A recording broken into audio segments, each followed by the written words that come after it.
Why Stephen Colbert's Late Show is ending. It's not politics. In a surprising turn of events, recent columns from both the Washington Post and the New York Times have challenged the narrative that the impending cancellation of The Late Show with Stephen Colbert is politically motivated. Instead, they argue that the show's decline is primarily a reflection of the broader downturn in late-night television and traditional media as a whole. William Cohen, a founding partner at Puck Media, penned a guest essay for the New York Times, while Megan McArdle from the Washington Post echoed similar sentiments. Both writers assert that the dwindling viewership and financial losses of Colbert's show stem from a significant shift away from conventional television viewing habits. They emphasize that this shift is the main factor behind the show's cancellation. McArdle pointed out, the great unbundling of the old networks and cable packages has transformed late-night shows from once coveted media properties into economic burdens. This statement highlights a critical point. The changing landscape of media consumption is reshaping the viability of late-night programming.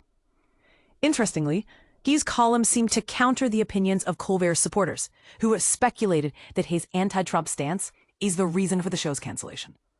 Cohen will mark in his article, I suspect Mr. Colbert's demise had more to do with the increasingly challenging economics of traditional late-night television than it did with bending the knee, yet again, to the Trump administration. CBS made the announcement last Thursday that it would be canceling The Late Show at the conclusion of its broadcast season next May.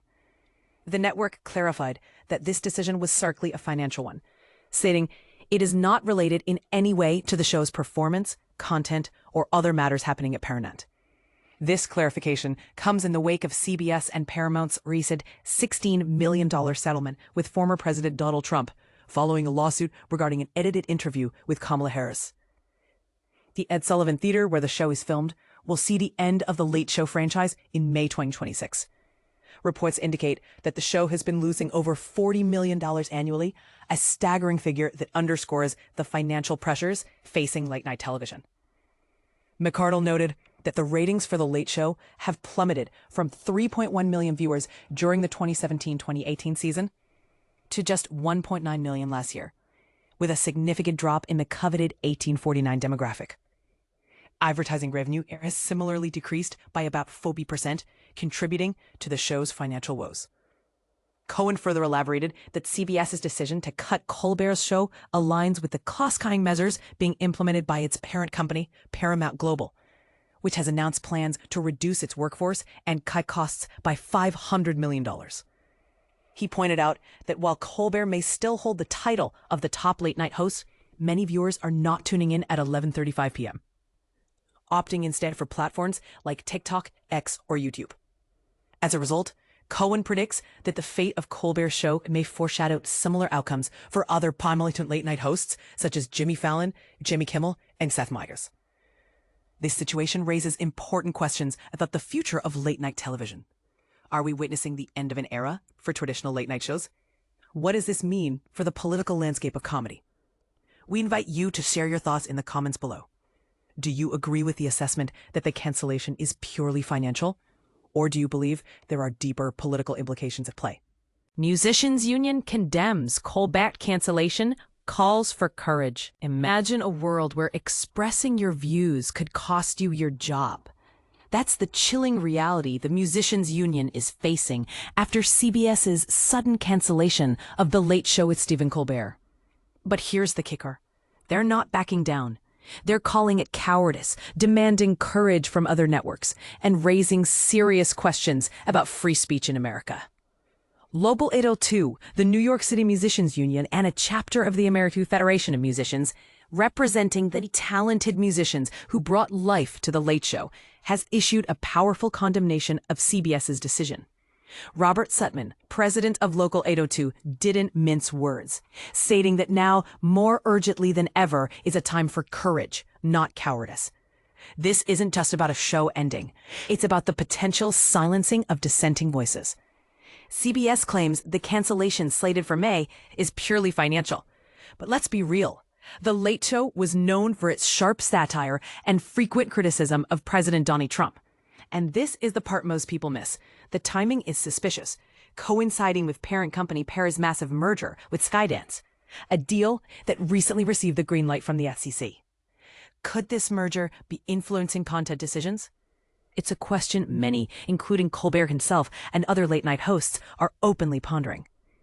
To add fuel to the fire, CBS recently settled a $16 million lawsuit with Donald Trump, a case many legal experts considered weak. The cancellation has sparked outrage beyond the musicians' union.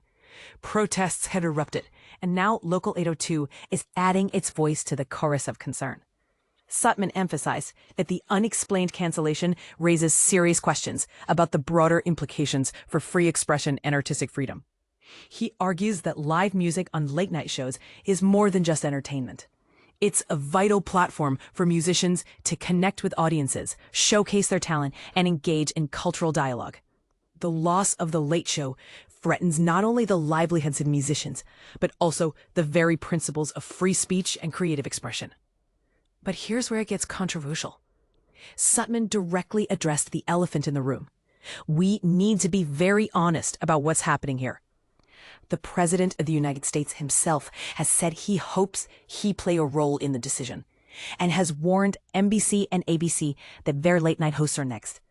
This accusation, if true, paints a disturbing picture of potential political interference in media. Is this a legitimate concern, or is the union overstating the case? It's a question worth considering.